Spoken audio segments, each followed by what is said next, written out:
Mientras tanto, solo como breve recordatorio, recordaremos que el término Elohim y el término Theoi para los griegos, como se traduce en italiano, también se traducen con indicaciones funcionales. Incluso si, como dije ya en conferencias anteriores, lamentablemente el término Theoi luego se transformó en sustantivo, es decir, con la adición del artículo se convirtió en sustantivo. En realidad indicaba la función de los Theoi, por eso ya los hemos dicho y no lo repetiré, pero lo importante es tener claro este concepto. Es como por ejemplo Gabriel, el nombre Gabriel es una función jerárquica tipo militar, alguien con poder en nombre de un él o del nombre de la divinidad correspondiente, pero luego eso se transforma como un sustantivo. Igual como la palabra Rafael, que se vuelve un sustantivo, un nombre, pero en realidad indica una función que es aquel que cura o el que sana en nombre de un o de una divinidad o del dios él. Entonces, hay que tener importante este concepto claro y dije que comenzaría con Heródoto. Hay una afirmación que hace en el libro segundo de las historias, afirmación que es muy importante, que a mi juicio recuerda los estudios o en todo caso la situación en la que se encontraban los estudios de aquel sacerdote fenicio Sanchunatón, del que ya he hablado varias veces, del 1200 a.C., que él ya reclamaba como la simbología y las leyendas se inmiscuyan en las cosas verídicas, en las cosas reales de los relatos. Insertado tiempos, o sea, aquel sacerdote fenicio que había descubierto los engaños de los sacerdotes egipcios, que ocultaban al pueblo la realidad y que era una realidad cruda que el pueblo no debía conocer, y la ocultaban cubriéndola de alegorías, simbolismos, como hemos leído, inventado incluso la categoría del misterio. Aquí poco a poco, por así decirlo, a medida que pasa el tiempo, estoy seguro de que acabaremos liberándonos de este tipo de condicionamientos que durante miles de años, durante siglos, y que sirven prácticamente para mantener bajo control el conocimiento del pasado. Luego Heródoto, en el segundo libro de las historias, escribe: esta es la historia que me contaron. Habla de los sacerdotes egipcios, sobre los niños y su forma de vida, pero también escuché otras cosas en Memphis, donde se desarrolla el culto del dios Ta. Se celebró Hefesto para los griegos, conversando con los sacerdotes de Hefesto. Además, también fui a Tebas para averiguar, así dice el texto, para averiguar las mismas cosas, queriendo saber si las narraciones estarían de acuerdo con lo que me dieron en Memphis y también en Heliópolis, porque estos sacerdotes tienen fama de ser los más doctos entre los egipcios en cosas antiguas. Entonces aquí había esencialmente 3 divinidades y escuché atentamente. Bueno, lo que escuché de ellos sobre cosas divinas no me siento inclinado a informar. En griego dice exactamente Euk emi toumos, lo que significa que casi no tengo el coraje.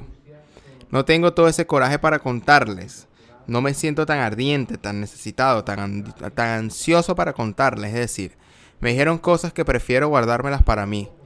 El texto dice, excepto solo en nombre de los dioses, convencido como estoy de que sobre esto o sobre este tema, todos los hombres saben por igual, porque todos conocen el nombre de los dioses, y luego envía una especie de mensaje diciendo, y así lo menciono, que lo haré, porque me veo obligado por necesidad de la historia. Es decir, Heródoto dice, he recibido toda una serie de informaciones de los sacerdotes egipcios, Memphis, Tebas, Heliópolis, pero os digo, y me parece que es un mensaje dirigido a ellos, que en realidad no quiero hablar de ello, no iré más allá de los nombres de los dioses, que de todas formas son conocidos por todos los pueblos. Por todos los pueblos y por lo tanto, por así decirlo, no hago daño, pero solo mencionaré, si lo obligan, la necesidad de la historia. Esto realmente me da la idea que un historiador también escribió bajo el control, por así decirlo, de aquellos que tienen o tenían el poder sobre el conocimiento del pasado.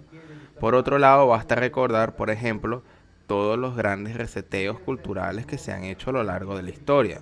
Por ejemplo, los incendios de las grandes bibliotecas, de la conocida, la Biblioteca Alejandría, la Biblioteca de Serampeón de Alejandría, tras el edicto de Teodosio, que hizo del cristianismo la religión oficial. Pensemos en la destrucción de la Biblioteca de Antoquia y de Tisifronte. También de la Biblioteca de la India de Nalanda, si no recuerdo mal, o de la gran biblioteca china Xinjiang. En resumen, quienes llegaron a tomar el poder lograron borrar las huellas del conocimiento ajeno para imponer su visión, que era ante todo una visión del pasado. Pensemos en el gran incendio que se produjo con los códigos mayas, una pérdida verdaderamente inadmisible deseada por el obispo franciscano de Landa, que obviamente pretendía borrar todos los conocimientos de los mayas para poder sustituirlos por dogmas. En resumen, las verdades de la teología cristiana, pero sin pensar de los incendios que se prolongaron a lo largo de la historia y siempre fueron cometidos por quienes estaban en el poder. Pensemos, por ejemplo, incluso en el índice de los libros prohibidos, que de hecho constituyó una especie de incendio virtual, en el sentido de que los libros prohibidos, digamos, no fueron quemados, sino que se les hizo fue garantizar que permanecieran fuera del conocimiento común, del conocimiento de la gente misma, para que ese conocimiento no se difundiera. Y pensemos que el índice de los libros prohibidos, que fue la elección medieval, duró hasta 1966 y se actualizó constantemente a la primera mitad del siglo XX. Entonces entienden que el deseo de prender fuego a varias maneras, definitivamente, todavía sigue estando en pie. Ese ocultamiento. Hay algo que absolutamente quiero decirles, así que lo voy a decir. En griego hay algo que se llama upsekes amberum, una palabra griega y una palabra hebrea, y luego la veremos, o al menos las tengo ahí como recordatorio, y son realmente muy intrigantes. Se corresponde de manera asombrosa. Hablamos de los sacerdotes de Heliópolis. Por eso quiero decir, o quiero leerles, en relación con Homero, una curiosidad de este libro donde hablo de los etíopes de Heliodoro.